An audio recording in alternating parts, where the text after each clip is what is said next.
Good morning. Appreciate y'all for tuning in and rocking with us for another edition of the Morning Breeze, man. Always rocking with you guys, as always, man. Outside of me, I got my guy, Mr. Media himself, Jordan JC, in the building.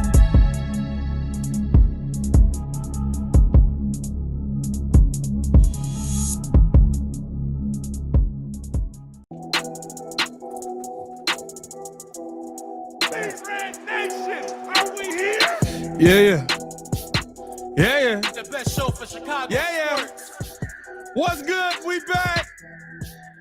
What is good, everybody? It's your boy, Pat the Designer, back at it again. Appreciate you guys for tuning in and rocking with us for another edition of the Morning Breeze.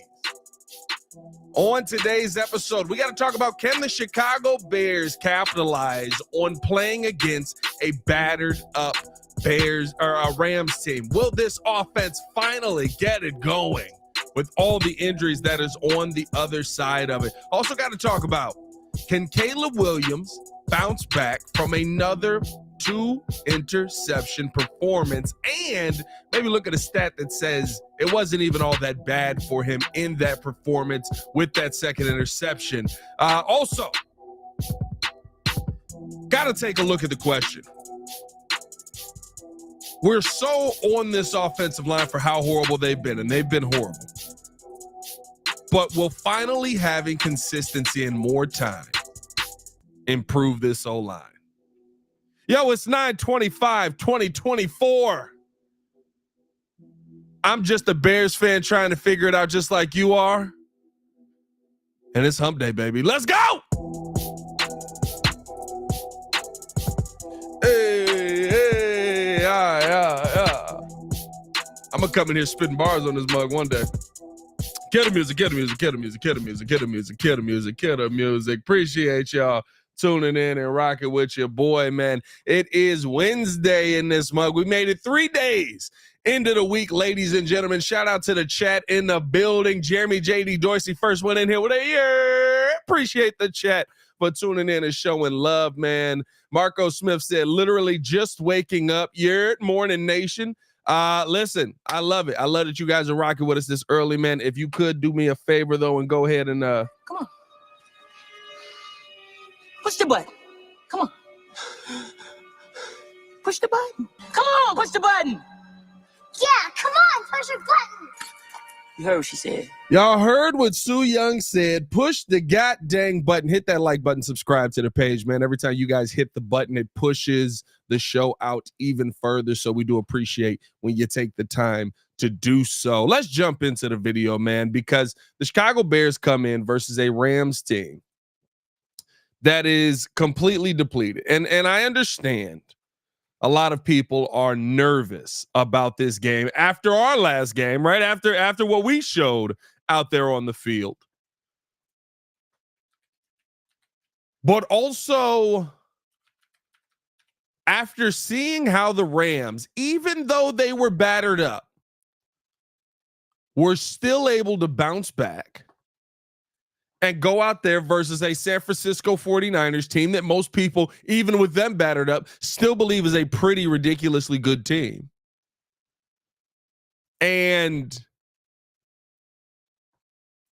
be able to have a 14-point comeback win led by Matthew Stafford. And I think this is why you got to have the question, because it's not really, can the Bears go out there versus a battered Rams team and find a win? I believe that they can.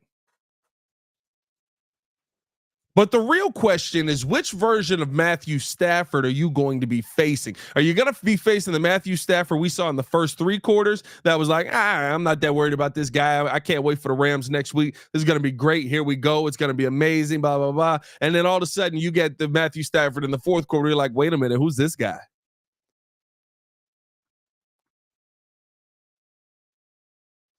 And I think that's where, because here's where the Rams injuries sit right now.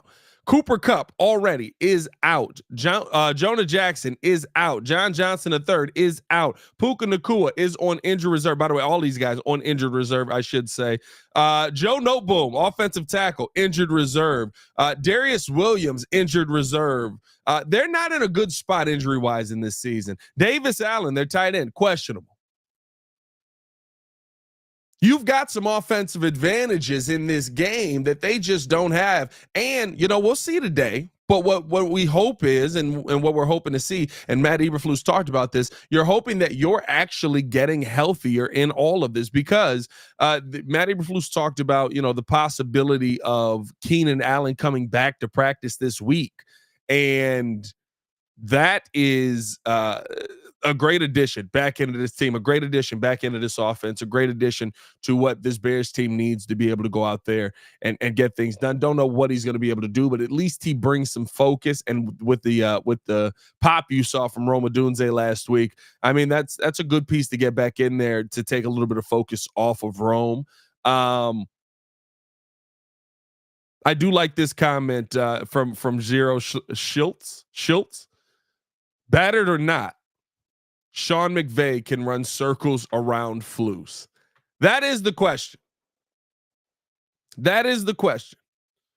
And the reason I think that it is a question is because I can't say that.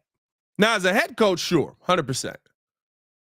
But am I going to say that with all of the pieces missing, that Sean McVay is going to call a better offense than Matt Eberflus can call a defense? I can't say that. For once, I feel confident about something on this Bears team. Matt Eberflus is going to be able to call a defense. Matt Eberflus is going to be able to put his defense in a good position to go out there and win games. The question is not the defense to me. The question is, can you get this offense humming? Will this offense finally be able to click? Will this running game finally be able to get going? And it's why I had the conversation yesterday with JC on the channel as well about, you have to go out there and establish a run game. Will we see Matt Eberflus finally become a head coach this week? Because it's felt like for 3 seasons, Matt Eberflus is the defensive coordinator of this team. It has not felt like Matt Eberflus was the head coach of this team. It has felt very defensive coordinator for a while now.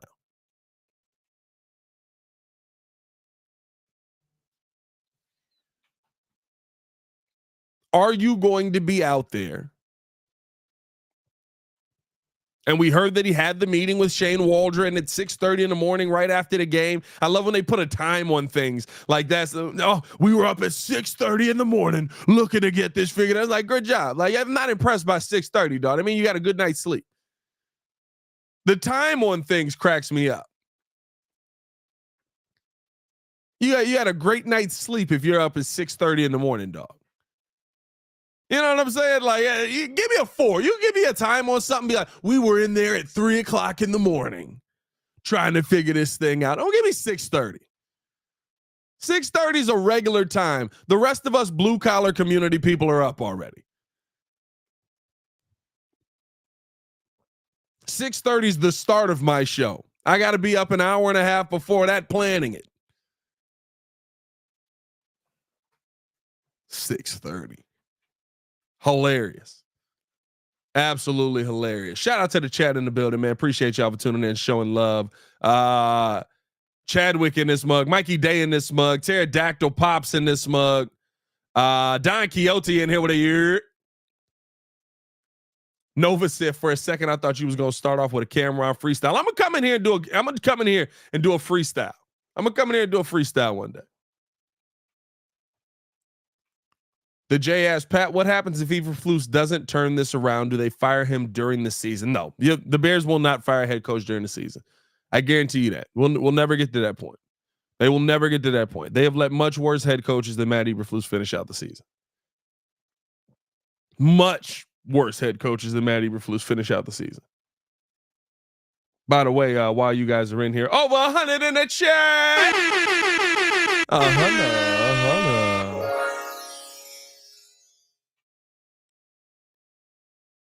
But no, at the end of the day, will Matt Eberflus finally take the reins and say, while he's in there, at 6:30 in the morning. Hey, what are we doing here?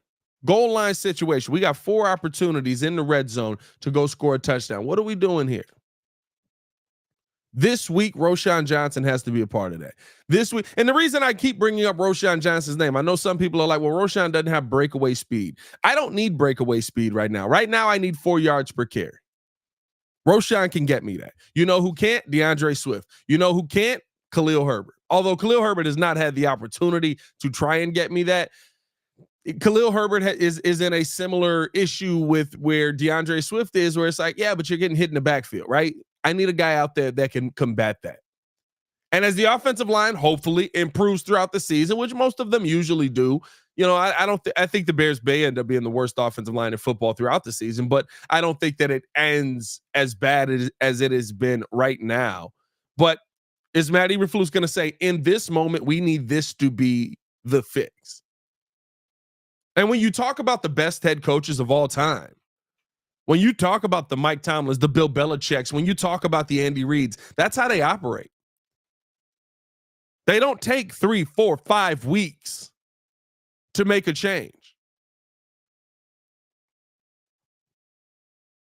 They don't take months out of the season to decide whether they need to make a change or not. They go, that worked. Pat, how do you like that? You like that, Mahomes? All right, cool. Yep, let's do that. Let's keep that in. I like that.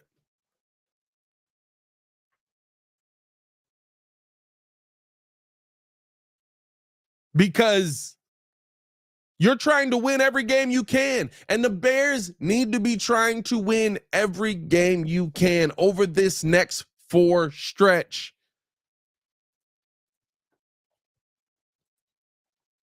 You got a beaten up Rams team. You've got a Panthers team that, I'm sorry, I'm still not scared of Andy Dalton. Everybody's talking about Andy Dalton now. Oh, he's got them going. They're going to be on fire. I don't know. They're not. They're not going to be on fire. They're not going to go out there and be different. Andy just got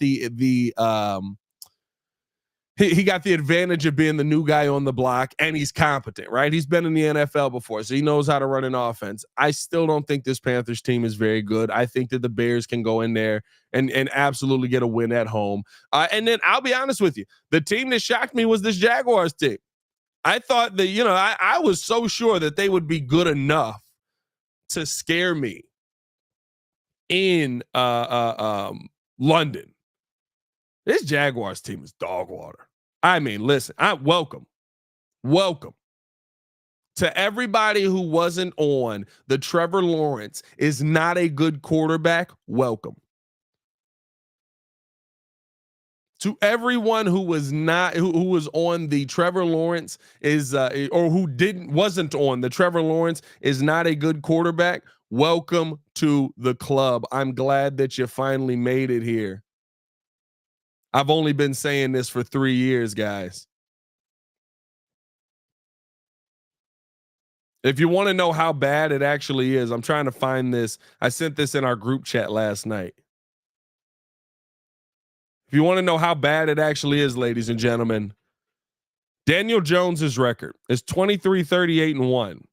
He's got 13,000 yards, 66 touchdowns, and 42 interceptions. In that same span of time, Trevor Lawrence's record is 20-33. He's got 12,330 yards, 60 touchdowns, and 40 interceptions. This guy's trash.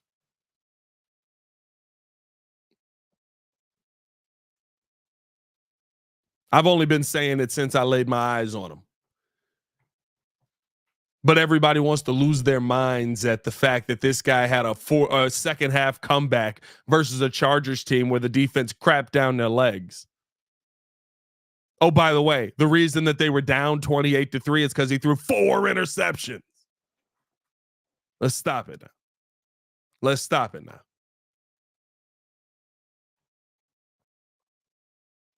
Absolute dog water.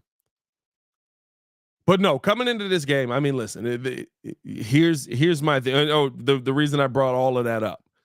You got 3 games here that you can get. You dropped one of the games you were supposed to get. Now you got to flip that around. And this is how the NFL goes, right? You drop a game you're supposed to get. You usually end up winning a game you weren't supposed to win. You had no business winning. I'm hoping that us dropping that game that we're supposed to get, all right, that's the Colts. That was the one we were supposed to have. On the flip side, are we going to get the 49ers? Can we get an extra Packers game in there? Can we get the Seahawks? Well, we should probably beat the Seahawks. Depending on how we play, though. It depends on how the season goes, right? You got to, what's the game we're not supposed to win that we go in there and win? That's what I want to see. That's what I want to see. I mean, now I'm like, all right, well, where's that game that we're definitely not supposed to get that we end up getting?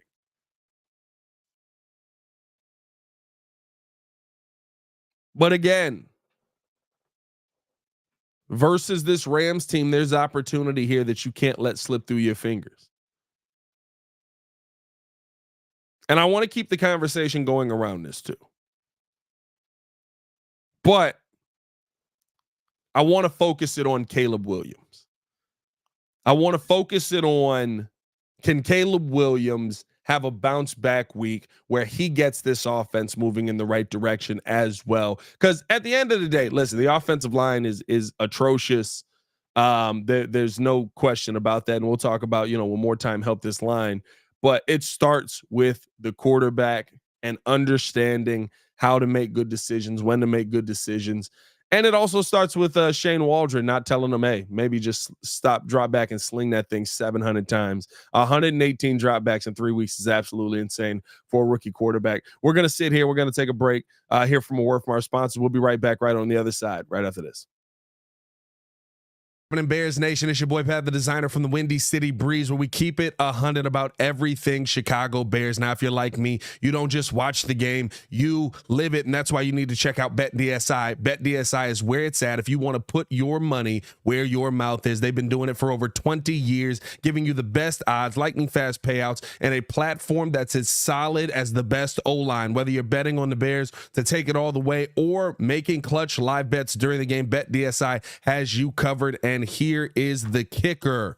Just because you're rolling with the Windy City Breeze, BetDSI is hooking you up. Sign up today with the promo code WCB, and they'll give you a 120% bonus on your first deposit up to $1,000. That's free money, folks, to make sure that you're winning as you back our boys in the blue and orange. So what are you doing? What are you waiting for? Head over to betdsi.eu, use the code WCB, and start turning your Bears passion into serious cash. BetDSI, where real Bears fans get it done.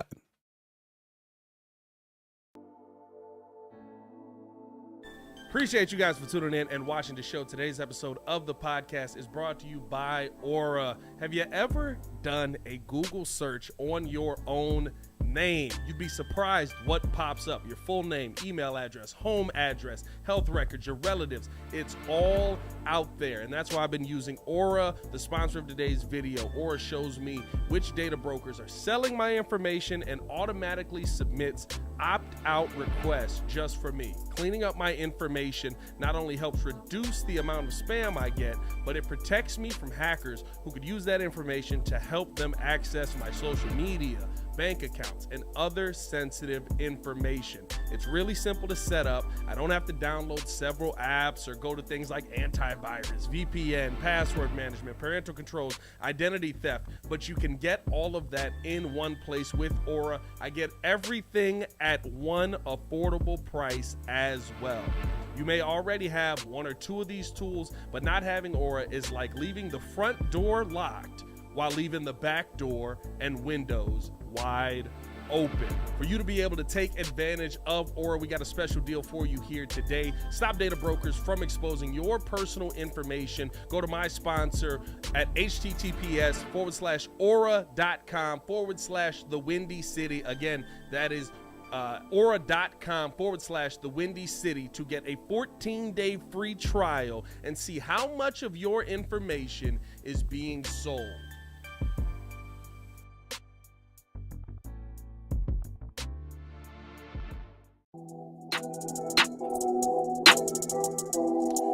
Welcome back. Appreciate y'all for tuning in and showing love, man. Hit that like button, subscribe to the page, leave the 5-star review. Y'all know what to do, man. Having some good conversation around this Bears offense, and can they come back and beat up a battered Rams team? But now the question is, can Caleb Williams have that bounce back game? And I know a lot of people look at his game and say, oh, 52 times, balled out, dominated, 300-yard passing game, absolutely cooking. Here we go. But at the end of the day, in 2 games, you can point to a couple of situations. One last week that the numbers would say are not on him.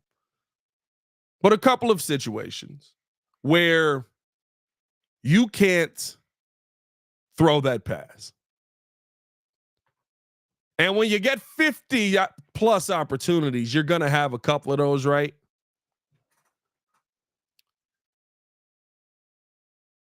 But over the last 2 weeks, after rewatching the All 22 multiple times, you do feel like the games are lost based on the turnovers that one is on him in this Rams game to me, but even that going back the other way. And yes, with this defense, you feel better about it. You feel like, okay, this is a good situation to be in because you know that this defense is going to be able to defend whoever's standing across from them. But even that, right? Do you want to see Caleb make different decisions on that Rome pass? I mean, listen, it hits him in the face, it hits him in the hands. I understand it, but throwing that pass into double coverage, taking that risky pass right now puts you in a bad position.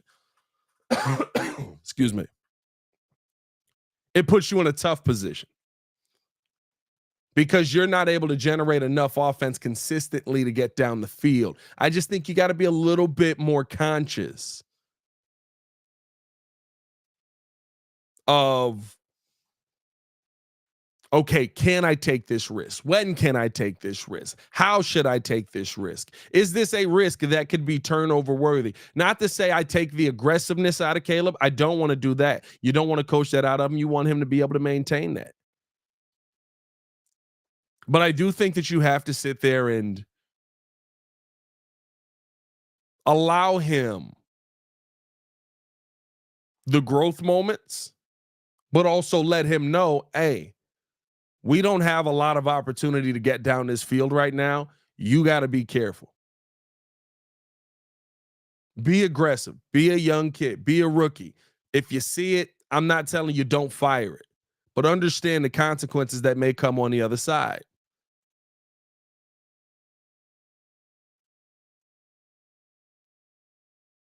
And to me, listen, you're right there. You're 3 games in. You're 3 games into the season.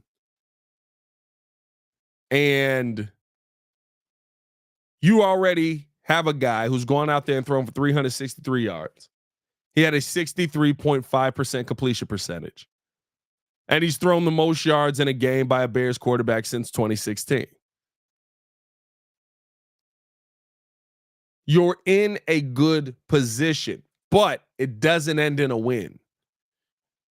Yards mean nothing to me if you're not winning. I like the growth. I like the development. I like the fact that he's able to navigate this atrocious offensive line. I like all of that. But even Caleb Williams would tell you it's all about coming away with a win. Even Caleb Williams will tell you it's all about finding a way to get the dub. And to me, when I look back at it, are the turnovers the only reason that you lose the game? No. But they are a major reason why you lose the game. And over the last 2 weeks, 4 of them are in Caleb Williams' lap.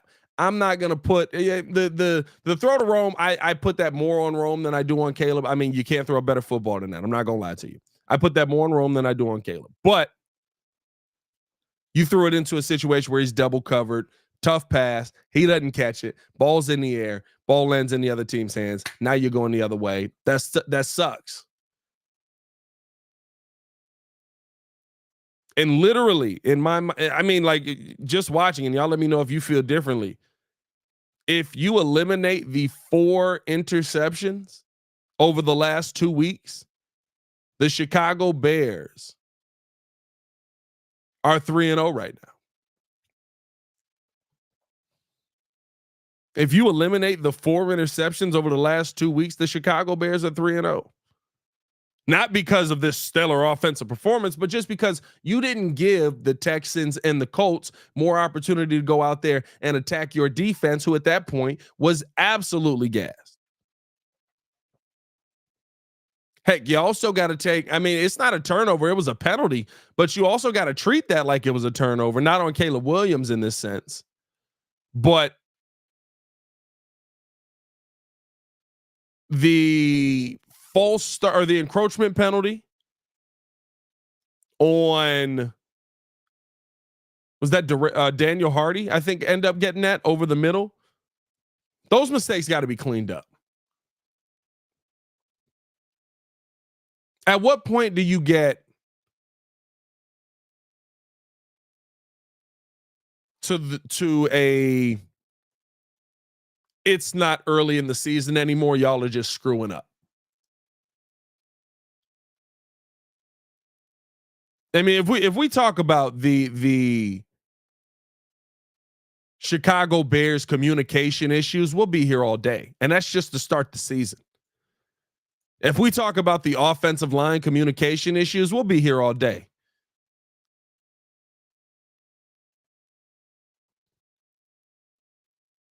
Like, honestly,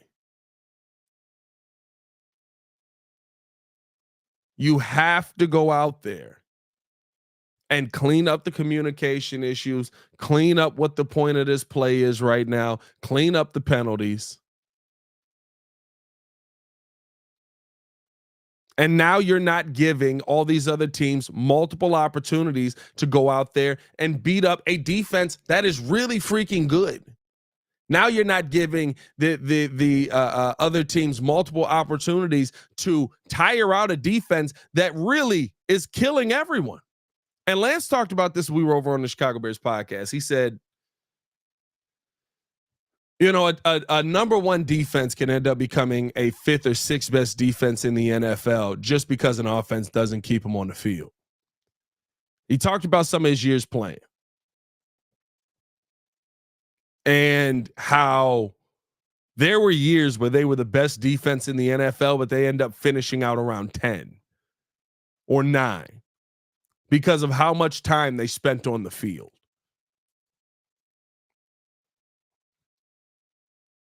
Because of how much time they had to, we got to go back out there. Dang it. We got a cup of Gatorade. We can't even finish the cup of Gatorade. All right, let's go get the ball back.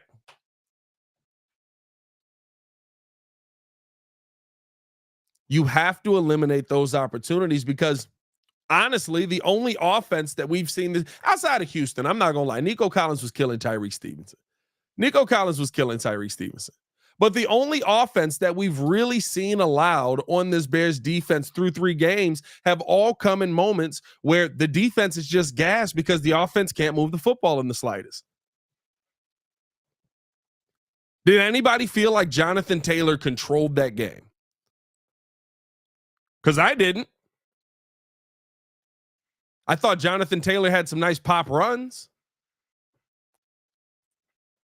I thought Jonathan Taylor had moments where he gassed you when the defense was getting killed, when the defense was tired. I thought there were moments where you're so gassed, your technique fails. On that last big run, I don't know if you guys have gone back and seen that, but on that last big run, I mean, like everybody on the field just looks done. Jonathan Taylor runs right past TJ Edwards. TJ Edwards has a chance to get to him, and I'm not saying that TJ Edwards is bad or in the wrong, but he's dead. Jonathan Taylor runs right past TJ Edwards up the field, doesn't tackle him. DeMarcus Walker, he's got like his back to Jonathan Taylor. He's out of the play the entire time. Like it's a hilarious play when you rewatch it, because to me the honest assessment of it is just these guys never had a chance when they went back out there. These guys never had a shot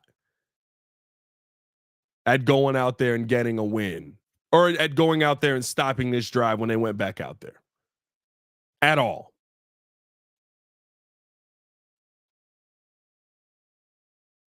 And so will we see that change this week?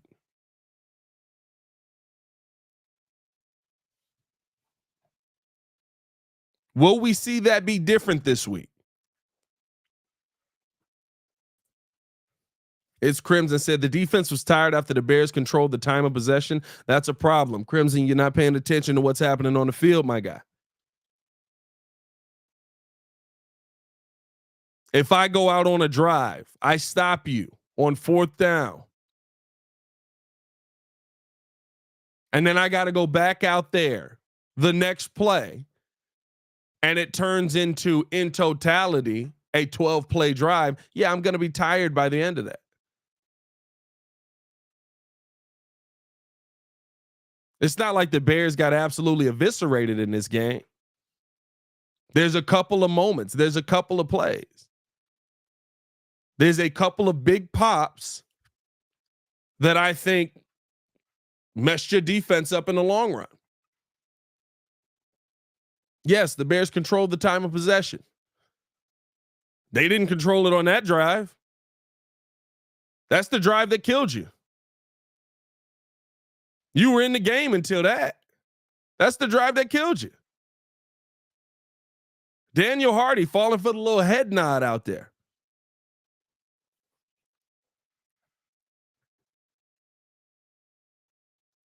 So yeah, they were gassed on that drive. You could see it when they went out there.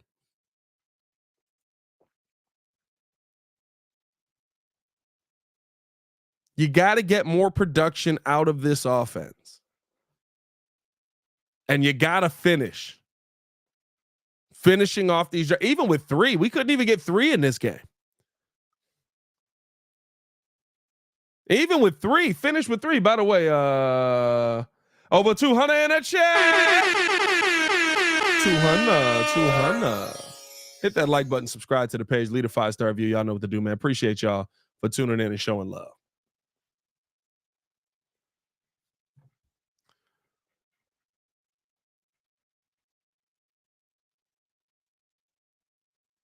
But again, I think that there's a lot of good that Caleb did in this game. I think that there's a lot of growth that we saw in this game, and I think there's a lot to build on. But it does go back to the conversation I had yesterday and that we had earlier. Will this Bears team continue to utilize the things that started to work? Will this Bears team continue to utilize those things that started to click? And yes, versus a Colts bad defense, but it's all you have to go off of. You don't have anything else to take away from. I know Roschon Johnson running the football well versus one of the worst defenses in the NFL against the run. That doesn't really give you a ton of a ton of confidence. Doesn't really give you a ton of belief that it's going to continue.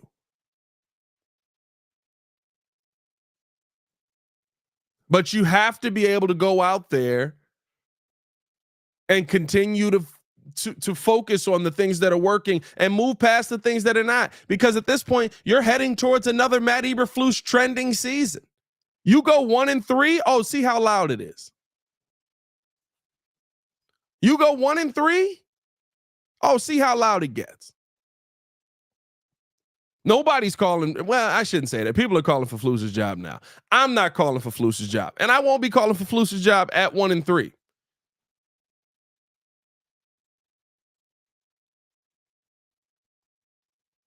But if you start to continue the trend of starting off season slow and heading towards and finishing out season strong, there is going to be a conversation about, yo, we can't keep doing this. There is going to be a conversation about you have to get off the quicker starts.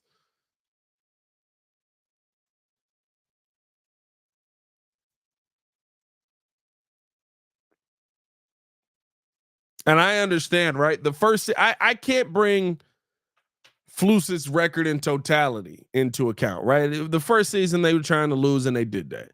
The second season you're trying to win, you won 7. Right? You got to do better than that, but okay, your team still had deficiencies on it. This is the season to win. And you got to show me something different. You got to show me that there's a change. Heck, 2-2 would be a change.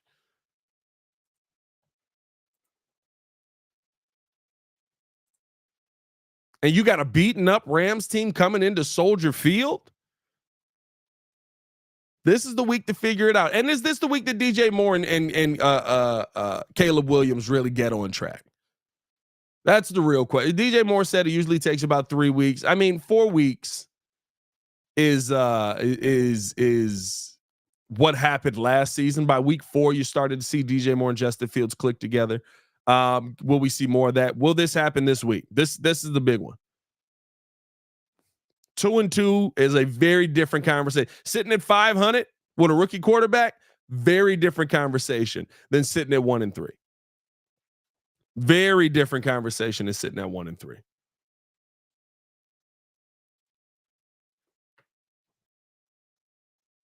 Shane O'Mac to Max said, "You under surveillance at 1-3 though." Facts, dog. And it's crazy because it's like you could play a great game, you could play a perfect game, but if you go 1-3, it's like, all right, bro, like you messing up like real opportunities now. We saw everything that should have been in place, and you're not putting it in place. Now I will say this as well, and I do believe this. I'm still on. With this offensive line, you are going to have a lot more struggles than you need to have.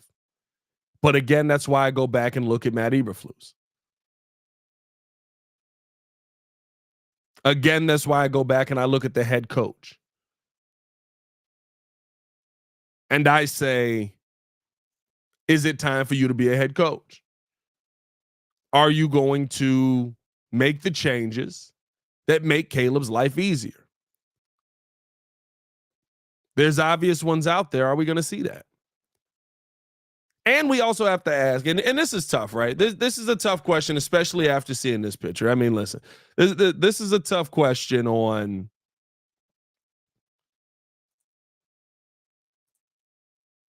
I mean, what are you going to do here, right? I mean, y'all know what it is. I said it last night with all of these guys talking about this. This is a tough question when you're dealing with these 4 guys laying on the ground like this. But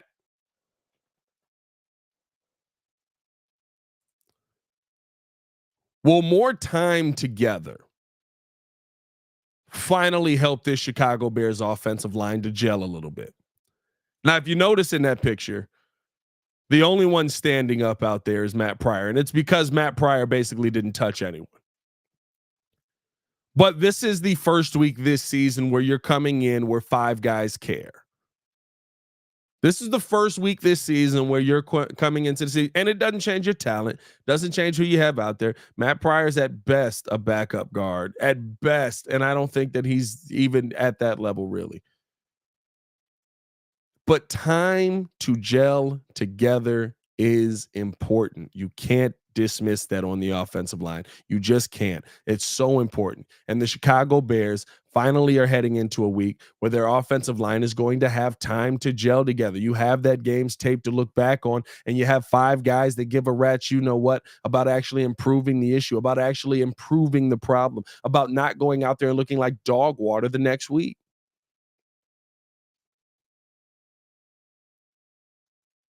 And I think that that's something you didn't have the first 2 weeks of the season. First 3 weeks of the season, realistically.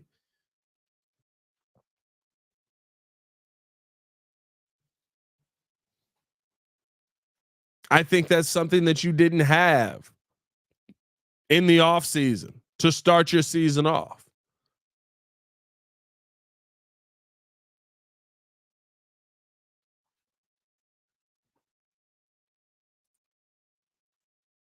How much of a difference is that going to make on your offensive line in general? Shout out to Room Keys 007 said, hey, Pat, did you see the QB school breakdown on his Patreon of the Bears game this week? The least of our problems is Caleb Williams. No, nobody said the problem is Caleb Williams. The question is, can you accentuate what was done well to keep him moving in the right direction? I know what Caleb Williams has to deal with. I just showed you a picture of it. I don't need JT O'Sullivan to tell me that the offensive line is horrid. And when you look at it, when you watch the All 22, I'll be honest with you, like you kind of sit there and go, wow, if we didn't have Caleb Williams, how bad would this game be?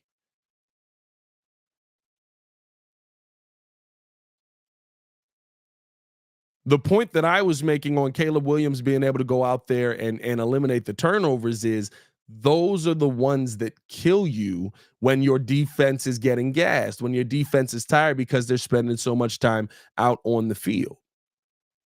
Those are the ones that hurt you in the long run because you're sending them right back out there. I mean, heck, your defense goes out there, gets a turnover, you're marching down the field, you throw a pick, now you're marching right back down the other way. That hurts you. No matter what, we know that. I'm not saying that Caleb Williams is the problem. The question is, can Caleb be a part of the solution?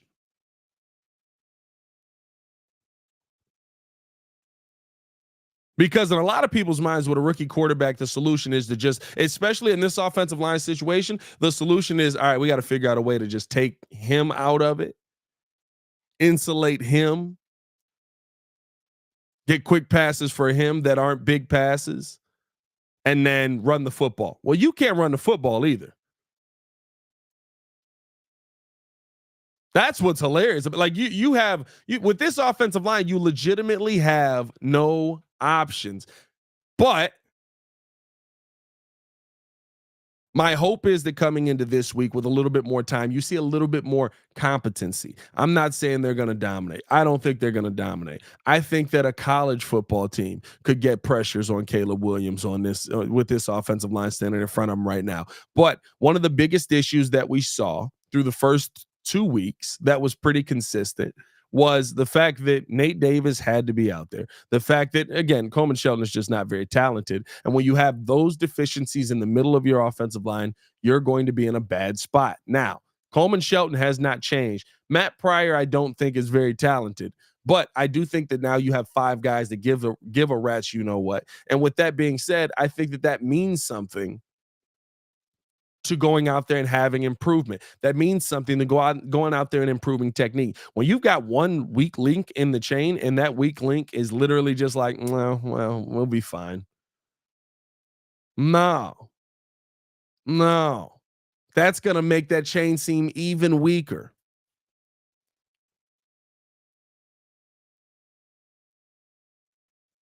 Removing that piece from the chain for an inferior piece. Hear me on this. An inferior piece.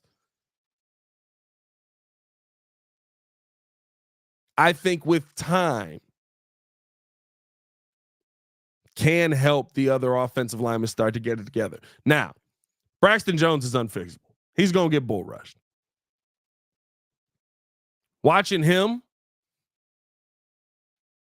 I mean, like it's tough out there to watch Braxton Jones. For all the Braxton Jones defenders out there, y'all go show me that. Y'all go tell me what I'm missing. Because I was being too harsh. I'm always being too harsh on Muggs until I'm right. You know what I mean? Then everybody's in on it. When I was harsh on Braxton, oh, but Patty's a 5th round pick. He's overachieved. Never said he didn't. Proud of him. He's not good enough. I was too hard on Coleman. Well, you know, the Rams cut Coleman. He's probably not very good. Oh, Patty, being too hard on 1,000 snaps at center. This guy sucks. Now everybody's on board. Welcome.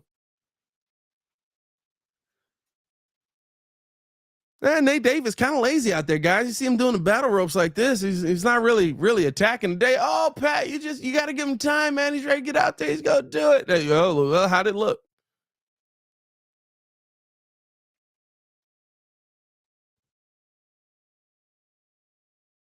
But I do think that time together, with all that being said, right? I agree. And I love this comment from Crimson. Where'd it go?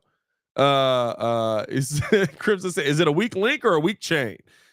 It may be a weak chain, dog. It may be a weak chain. But I do believe with time together, you can slowly begin to gel, and that can help you to just stabilize on certain things, to stabilize on certain moments, to get back to the point where everybody believed heading into this season, that Ryan Poles believed, that a lot of fans believed, well, if you just get the football out quicker, this guy's going to make it happen for this offensive line. Caleb Williams gets the football out quicker. Caleb Williams delivers the football fast. 2.5 seconds. 2.8 at most.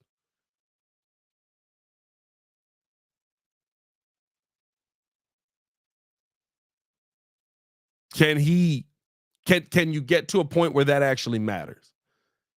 Because I do believe there is a point where that matters. There is, with a bad offensive line, 2.5 seconds.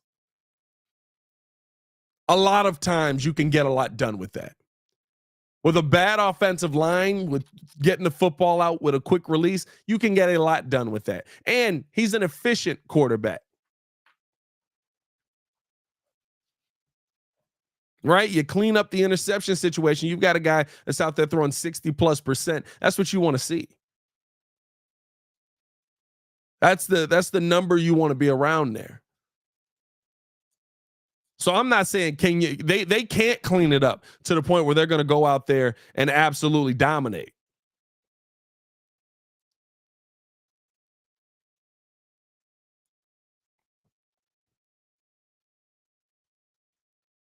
They can't come out there and get to a point where they're going to be an elite offensive line.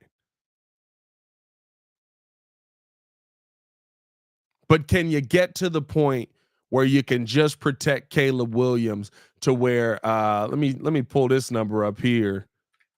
When he has a clean pocket, and I'm talking about literally just for the 2.5 seconds, because the clean pocket part doesn't last long.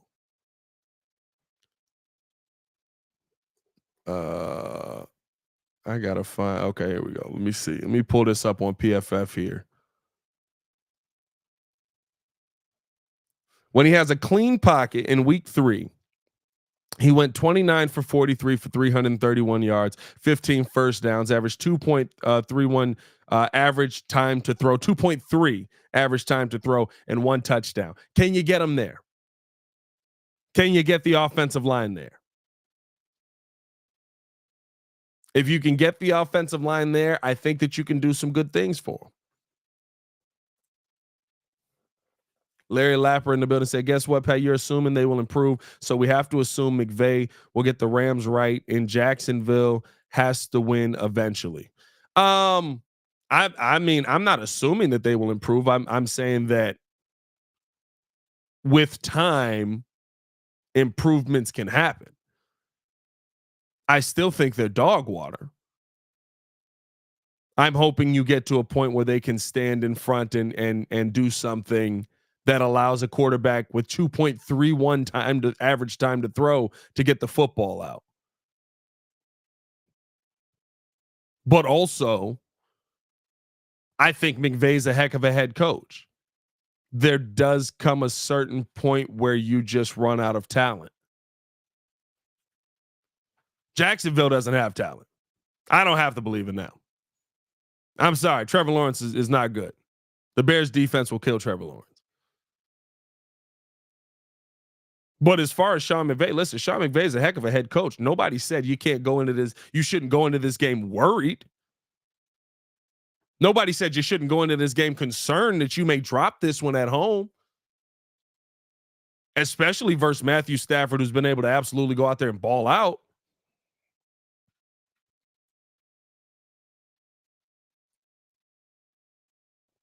But you also have to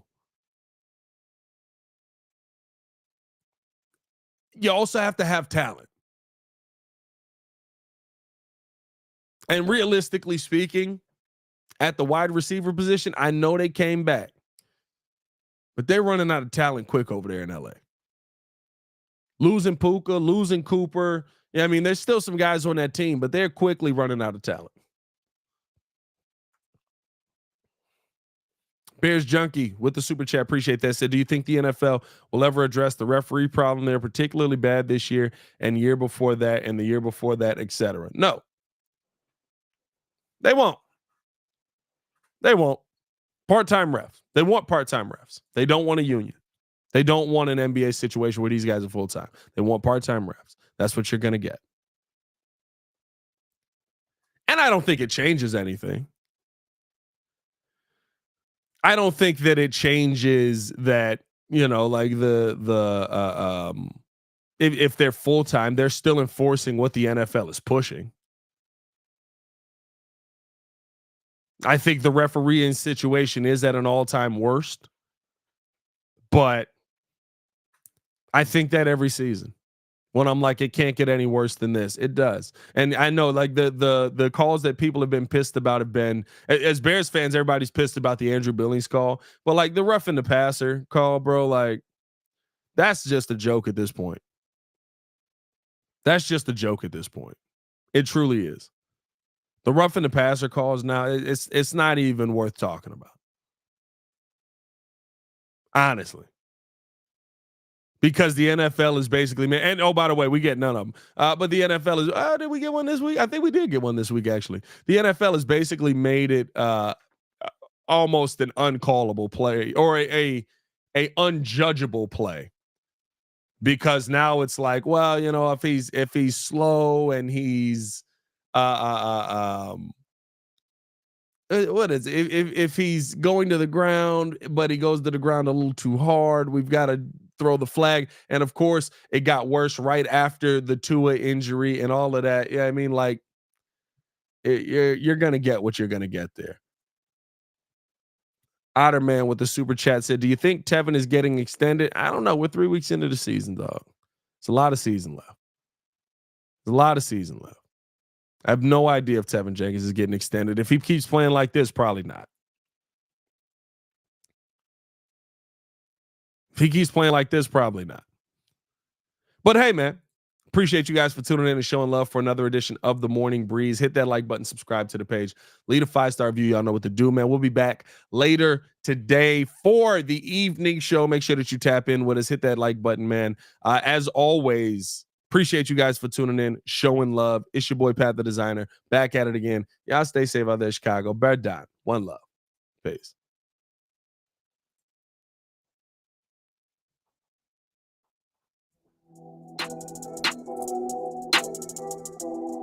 Red Nation, are we here? The best show for Chicago sports.